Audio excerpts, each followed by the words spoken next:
Hi there, it's now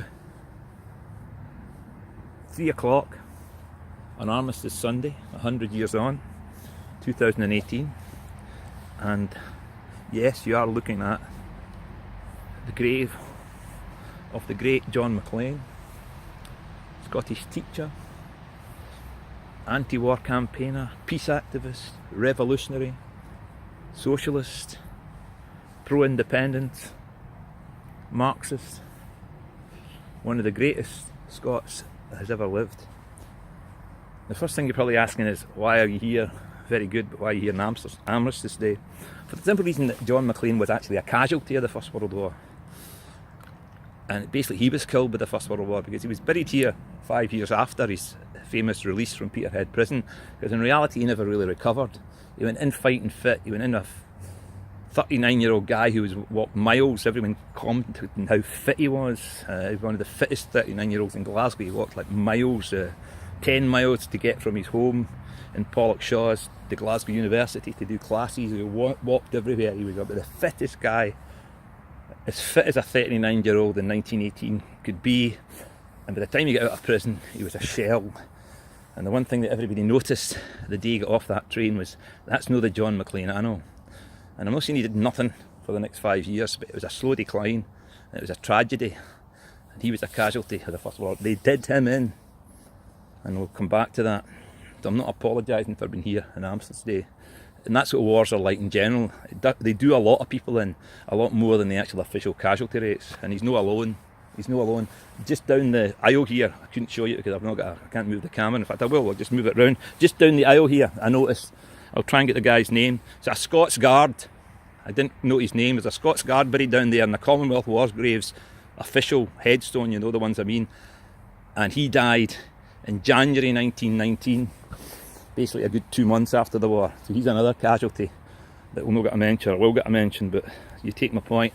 There's lots of casualties. There's also widows, children that never recover through the loss of their loved one. So there we go, there's John Maclean. But I'm going to do my own wee tribute to him in his own Armistice Day, because nobody else is doing it, and this place is deserted. And by the way, this is the Eastwood New Cemetery, not the Eastwood Old and New Cemetery. There's two cemeteries in Eastwood very close to each other, and they're confusingly named. So this is the Eastwood New Cemetery, not the Eastwood Old and New Cemetery. Because one of the reasons I'm here at 3 o'clock rather than 11 as I planned to be, it took me that long to find it. Then when I found it, my battery ran it. So I've taken my time, but I'm almost glad. And I'll reference that as well. But you might have seen my earlier video outside my house in Dollar, which is about an hour away from here. Equally leafy as this place, but the context's different. But as I say, I've come here, and so I'm just going to do some nice things. And just follow me.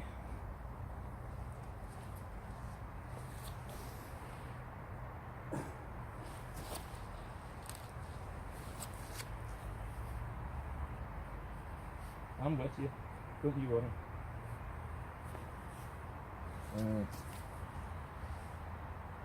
Right. The first thing I'm going to do is lay this poppy for John Maclean, because he would have lost a lot of people in the war, a lot of friends who weren't like him. They agreed with his broad politics, but they didn't agree with him in the war. They weren't active pacifists. Some of them actually volunteered and signed up. A lot of them were conscripted, but lots of them died. So I don't think John Maclean would be ashamed of wearing a red poppy today. So I'm going to lay that, but not on its own. I'm going to lay this with it. And you might notice, if you've seen my earlier video, this is from my front door, and I've christened this the John Maclean Memorial Sweet Pea, not a poppy. And there's sweet peas that were still growing outside my house in November in Scotland. And I said if any of them survived till November, I would give them the John Maclean Award for persistence, hardiness. And I thought it would be a red one, but it wasn't. It was a white one. It was the best. And I know it looks a bit of a mess now because it's been in my rucksack, but believe me, it was a nice wee flower when I picked it, and it's gone down. So there, white poppy, red poppy laid together for John Maclean.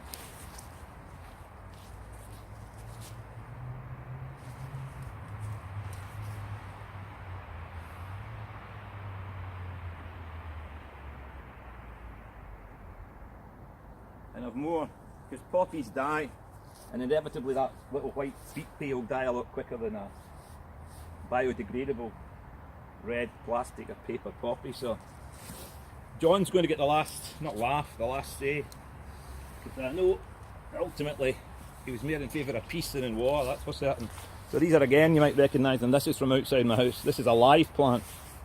I don't know what it is. Somebody can maybe tell me what it is. But it's a winter plant. It should bloom all through winter and should survive into the next year and should actually be a bit of luck if the authorities don't take it away.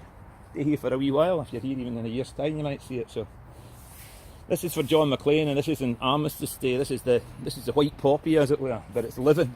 It's an actual roots, just like John Maclean. So let's get in here. No, in fact, wait a minute. Sorry, I forgot. Give me a wee minute. It's also going to be buried with these two things. These were back. If I wasn't late, I was going to take these back to Carlton Books in London Road, just next to the bar. It's a great place, got great books. Recommend it thoroughly. But I bought these the other day, and frankly, they're bums. They don't fasten. They're like this faulty. And I was going to take them back and get my money back. I got a swap. But I'm now thinking they're going in with a plant. But that's John Maclean. This was issued by the former Soviet Union in 1979 in honour of John Maclean. That's the impact the man's had. The second most important country in the world in 1979 was issuing stamps in John Maclean, and he's a legend. And what have we done for him? What have we done for him? Scotland, not much. And then this one you'll like. This is another one I bought. This is for his pal James Connolly. This is a International Brigade badge. I like the look of this, and this is the Connolly Battalion, or the Connolly section of the International Brigade, and it's from Limerick. And that was a big part of Maclean's politics, seeing what Ireland could achieve even in the difficult times after the World War. He saw that as the road. Independence first, build your socialism, build your country later.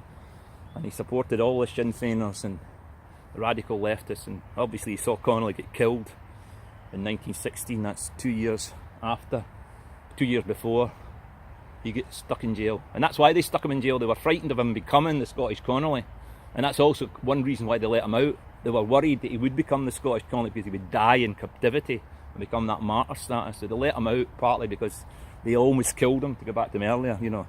They knew that they'd done him in enough. It's the subtlety of the British state. It's not as brutal as the Germans, more too later. It's not as brutal as a lot of other states. In many ways it's cleverer. So they kind of half killed him and then they let him out. Whereas they were stupid over Connolly, even their own people knew that. But this is for Connolly, and this is for John, and they're both getting buried next to this, next to his grave.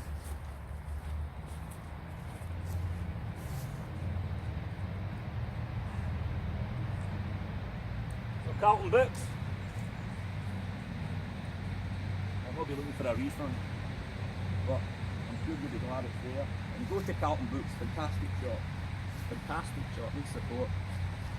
Easy to find, just next to the bars. So there we go. Right, I'm not almost finished, but you might think I'm almost finished. There's a couple of more things to do. I've got these roses, and you know where I bought these? The Dollar Co-op, my little village. A co-op, that's another great thing about Maclean. He's a revolutionary socialist, he was an educator. He did so much in his short life, but he was also a great supporter of the co-op movement. So I got red roses and white roses for kind of obvious reasons, but it was nice to buy them out of co-op. Living legacy of John Maclean as well. So here's the red rose, a dozen red roses for John Maclean on Armistice Day. No poppies, red roses. The roses of socialism. And these, if you're sharp-eyed, there's only 10 of them. I got 12 when I bought them, but I've used 2 of them.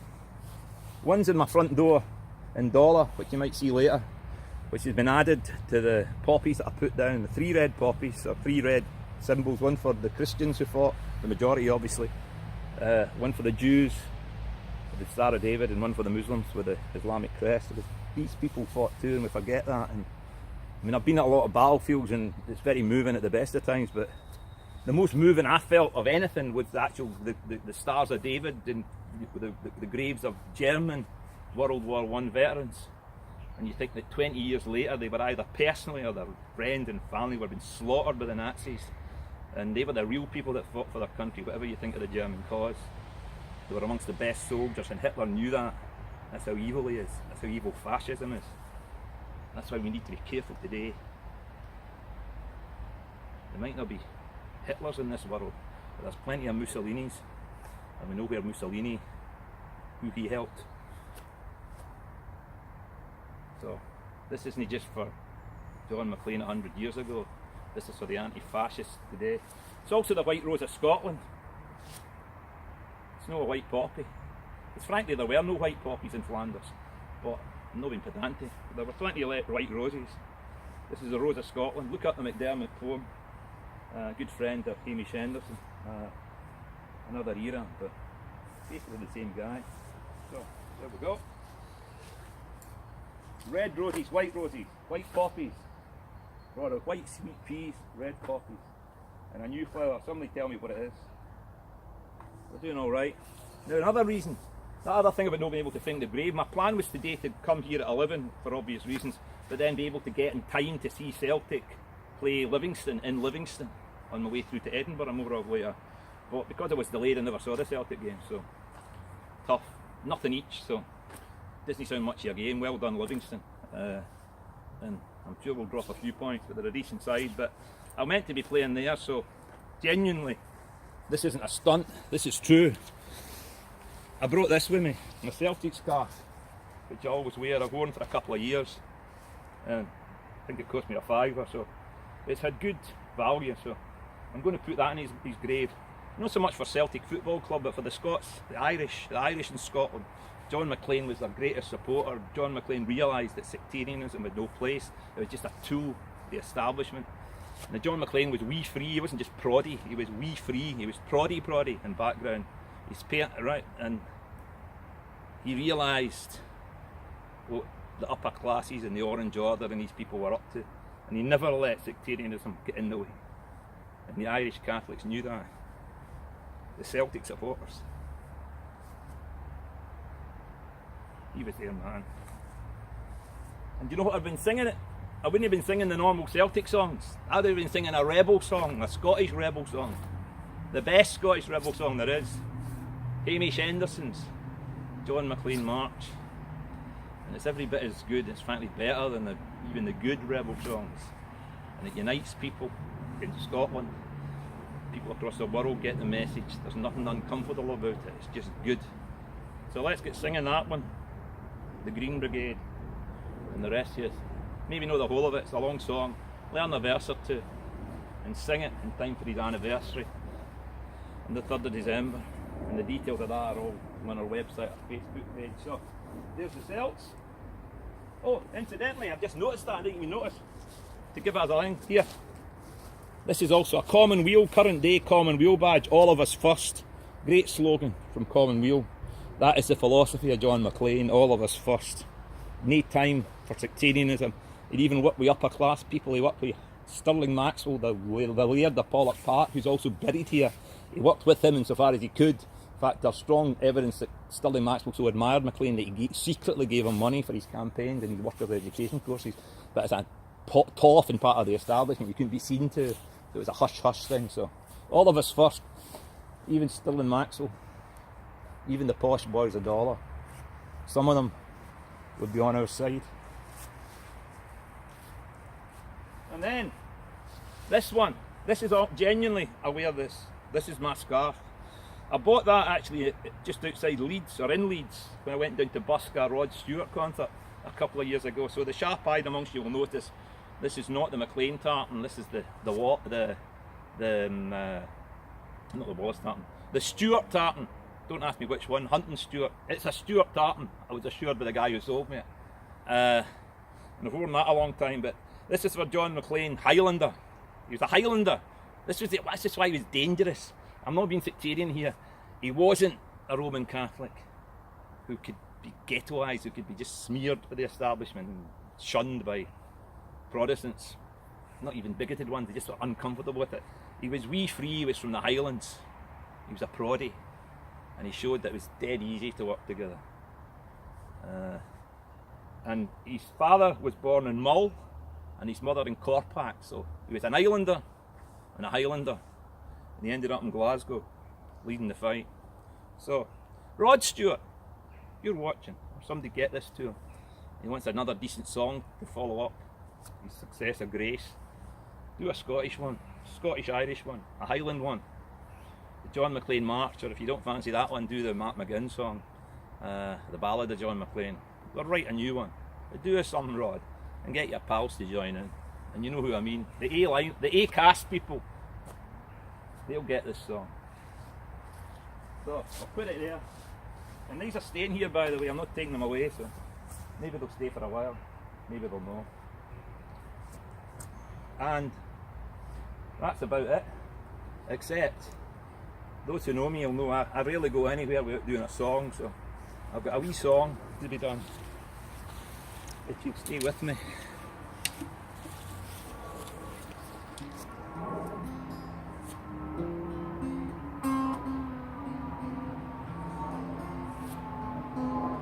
If you're wondering what this is, yes, it is a guitar. Sounds a bit like a banjo. It's what's called a high string guitar, or a Nashville strung guitar. So this is a wee bit of America in here. Because you pinched a lot of our songs and our ideas, we've pinched this one back. Sorry, it's out of tune.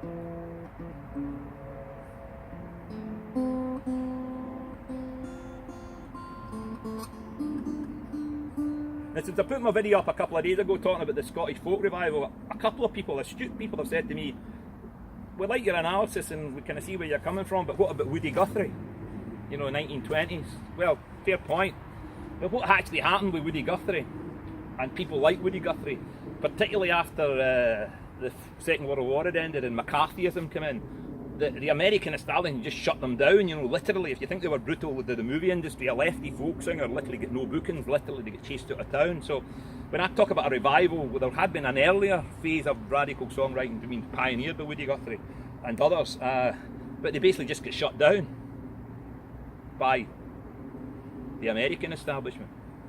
And that's actually why, or one of the reasons why Pete Seeger came over to Britain, because it's relatively liberal. Then he came over to Scotland and he saw the songs that they were singing, and he goes, I'll have a piece of that. But to some extent Scotland, yeah, was revising what Woody Guthrie had done 20 years earlier in the 20s and 30s, the hobo stuff. And I've always had this, just to let you know, this is my favourite wee guitar, and I've always got this one. This machine kills fascists. That's what Woody had in his guitar. So everything's interlinked.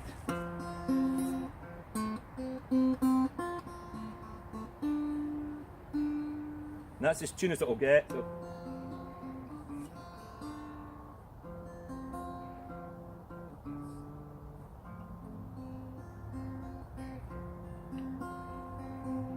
And don't let anyone tell you John Maclean was a nationalist. He was a supporter of independence, yeah, but that don't make you a nationalist. He was an internationalist, an international socialist, a self-taught international socialist.